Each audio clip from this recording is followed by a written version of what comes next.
Good day, everyone. So we're back home from sick week in the carnage. So about to unload the car, pull in the garage, fire up the heat, and we'll see, get the transmission out of this thing, see where the damage is at. You know, it was hard to tell exactly where it was at. We know it was cracked, you know, because there's nothing in that area that should be leaking. You know, and I saw the crack, at least what I thought was the crack, and you know, Jim could see where it was leaking out at. So we're gonna, like I said, pull the transmission out and pull it down, see what the damage looks like, see what kind of parts we got to order. I got a spare transmission that we can build. I build my own transmissions. This one's been in there since 2020, so it's 2024 now. That's pretty darn good, right? So we'll take a look at the clutch wear and all that kind of stuff, and then see what kind of parts we got to order. Hopefully I can take most of them and just swap them over to the other case and just check all the clearances and stuff. So anyway, let's get the car unloaded in the garage, get the heat going, and we'll just start pulling the transmission out and go from there.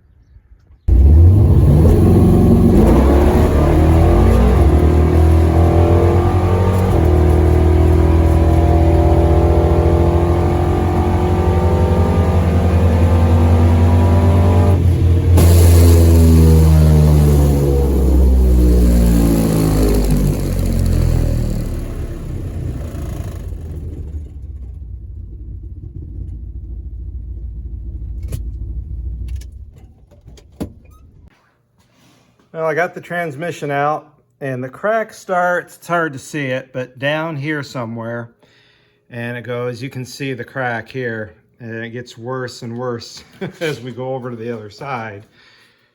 You can see it gets bigger, and it basically goes down all the way to the other side. So, you know, she definitely broke, and it was only seeping just a little transmission fluid. It actually wasn't bad, and it was actually working. It was shifting 1, 2, 3 as I drove it through the pits. The only thing is it had a leak. So we probably could have finished the week if we could have, you know, if we didn't have the leak. But looking at it now, it's probably a good thing I did call it, because this thing could have just busted on the drive for all I know. You know, it rattled so bad that only a couple of the bolts were tight. It basically rattled the bolts out of this thing. So we're gonna have to definitely go under the car and do a good nut and bolt check of everything, you know, here. And I'm gonna do some paint touch up under the body. But what you guys are here to see is, you know, let's tear the transmission apart now and see what other damage we have. All right, guys, so next I pulled the pan off the transmission. And you can see, you know, there's a little bit of stuff in there, but you know what, considering I built this in 2020, you know, there's just a little bit of material on the bottom of the pan, which tells me this transmission was in really good shape. You know, I threw a couple magnets in there. You can see there's a little bit of stuff in there, probably just, you know, from the thrust bearings when I, you know, or the bearings when I initially built this back in 2020, but you can see everything looks pretty darn good. Like I said, there's hardly anything in it. You know, just a little bit of material, which I would suspect would be there, right? You know, just normal wear. And if you look at the filter here, you know, there's just a little bit of material right there in the filter. Otherwise, the filter's pretty clean. So next, I'm going to go ahead and pull the filter off. You know, that oil pan is a 1 extra deep quart oil pan. It's a steel pan, so there's an extension here. This is the Dacron filter. And then, you know, here's I run a Cope racing transmission, reverse manual valve body, non-brake. So we'll go ahead and pull this apart next. And then we can go ahead and start pulling the guts out of this thing, and we can see what the frictions and steels and stuff look like from there. You know, we'll pull these out. You know, this is a billet piston here. You know, I've got you know, different lever in here. So like I said, we'll pull this one. I've got Kevlar bands in here. So we'll pull all this apart and take a look and see what's going on inside. All right, guys, so figured it was easier to move the tail shaft out, and then I can undo the parking pawl here so I can get the reverse manual valve body out. So by the way, guys, these pliers make it a whole lot easier to get that snap ring out of the tail shaft. The snap ring I'm talking about is this guy right under there. So right in here is the snap ring. basically take these, spread it as far as you can towards the top of the snap ring, and then just kind of gently try to wiggle the tail shaft out while keeping, your snap ring pliers out. It'll take a couple of tries, guys. Don't get too frustrated. So, like I said, there's a snap ring there. You can kind of see it. There's a tang and there's a tang over there. Spread them apart, and then just take your time and then, walk it out. It'll come out. So now we can kind of get the parking pawl here, right? Get this out. The reverse manual valve body. There, now we can get it out. Set over here to the side. All right, now we can pull the pump, and I'll show you how to pull the pump and the guts out of this thing. But I'll probably go ahead and loosen up the band and then take this, take this piece out. We can take that out. We can take this, should be able to take that piston out. Yeah, maybe not. We'll get that piston out in a minute. And then we can unbolt this, get it out. Anyway, let's pull the pump first and then we'll go from there. Maybe I'll take this out next. And that's just basically just loosening this up, and then this will just fall right out pretty much. And then we can check, like I said, my Kevlar bands, see what kind of shape the bands are in. They should be in great shape. I shouldn't have to replace those, like I said. And then we'll check our frictions and stuff. We'll get these piston out. There's a snap ring in here to get this piston out. There's a snap ring in here to get this piston and spring out as well. But like I said, we'll loosen and take the load off all this first before we do that. Now guys, I've got the transmission upside down, right? So the pan is facing upward. I believe it's right here. It's right, you have a slide hammer here, and I believe it's this one here. I'll have to look closer here in a second, but I believe it's here and here. Basically, you use the slide hammer, and pull the front pump. It's a whole lot easier, I find. You could, stick a screwdriver up here and pry on it as well, but I find it easier to use the slide hammer. So I'm going to go ahead and pop this out.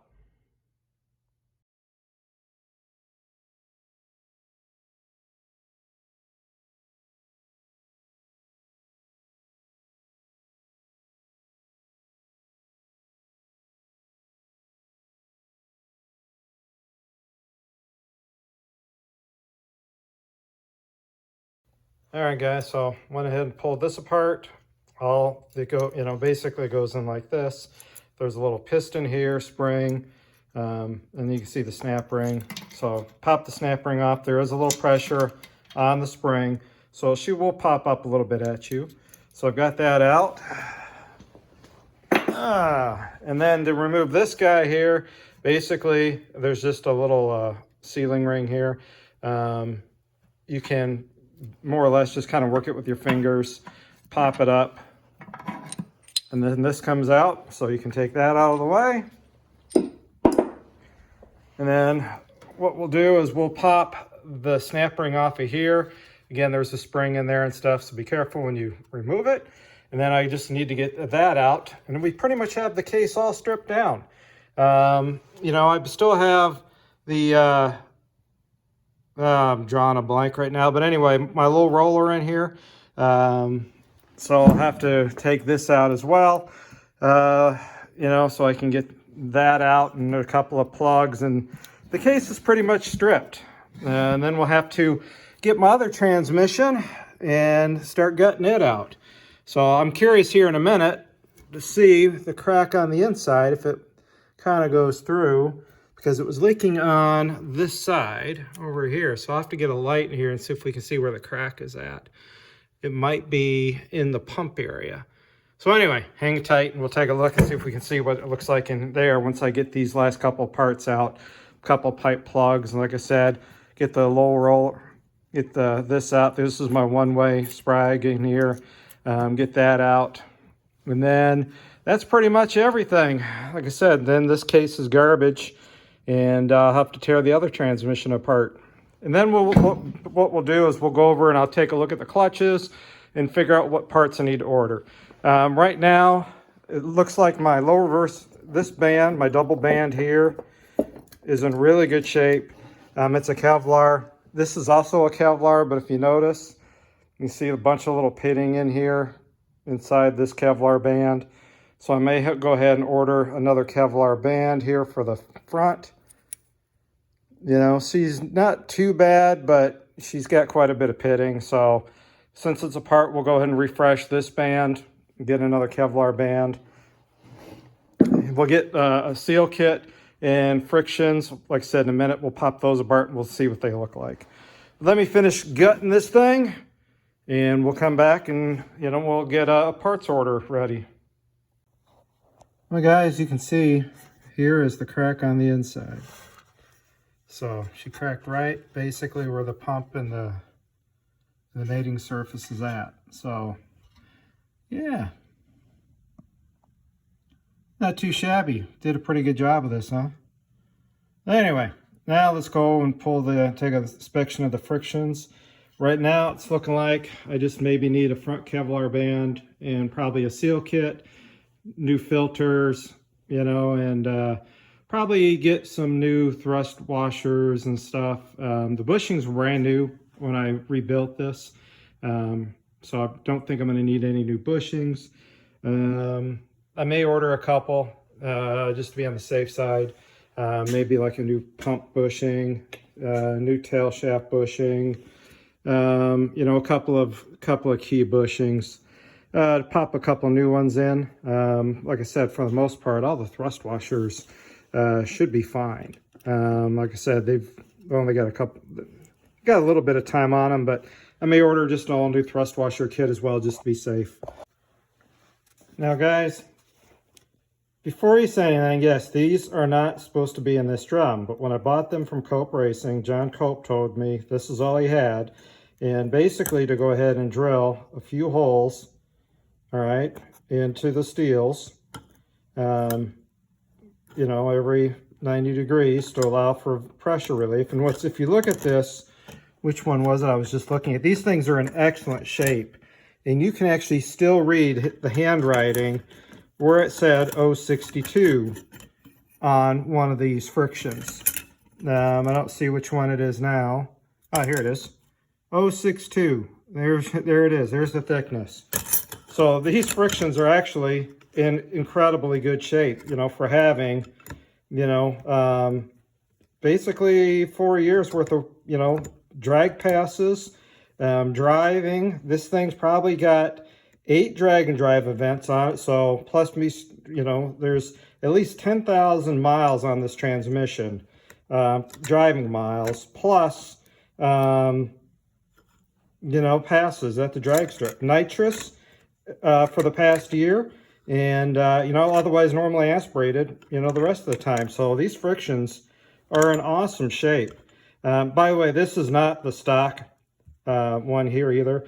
This is, I believe, has the 32 spring setup in it. So, you know, when she clamps and releases and all that, right, there's a lot more pressure on it. So this is an aftermarket deal that I've got in here.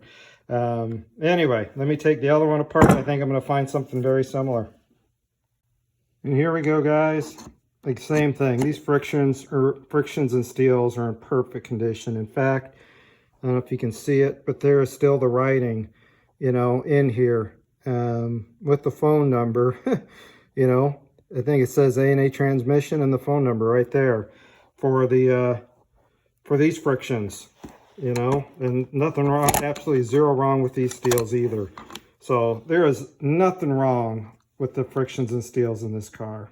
Sucks that the case broke, because there is absolutely, this transmission could have lasted for a couple more years easily.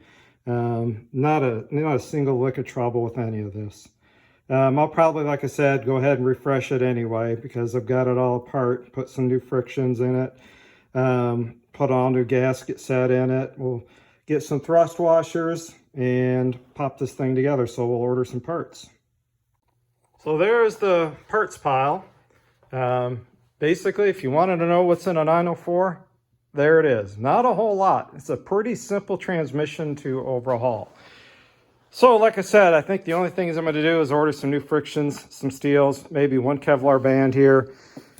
You know, front, like I said, you know, she's kind of coming apart. So we'll order a new Kevlar band just to be safe. You can see, you know, all the pitting and everything that's happening there. So we'll get a new front band. The rear double band I'm going to leave alone. And like I said, in reality, I probably could rerun these frictions and steels, no problem. So I just might order some new frictions just because. And like I said, we'll reseal this whole kit, get new sealing rings and everything. I'll take a closer look at the bushings here in a few, and we'll get some parts in, and we'll reassemble this thing. So guys, I think that wraps up. Obviously, it's wintertime here in Michigan. That wraps up this video. So you can see the damage to the case, but the internals, like I said, I've got 10,000 miles at least on this car. This was its 9th drag and drive event, but it's with this transmission rebuilt 8. So this got 8 drag and drives events, so you figure 8,000 miles roughly, plus I drive this thing during the summer on top of it, plus drag strip passes. The past year we've been running nitrous, and you can see those everything looks great inside the transmission. So other than, unfortunately, the severe vibration we had, you know, kind of cracked the case. I think I'm going to make sure, you know, we add the braces to this as well. I don't know if the braces, you know, also caused a problem, but we're going to put the brace back on as well. So anyway, guys, a little frustrating. So I got to rip apart the other 904. I'm not going to show you that, right? I'll rip it down and we'll start prepping that case.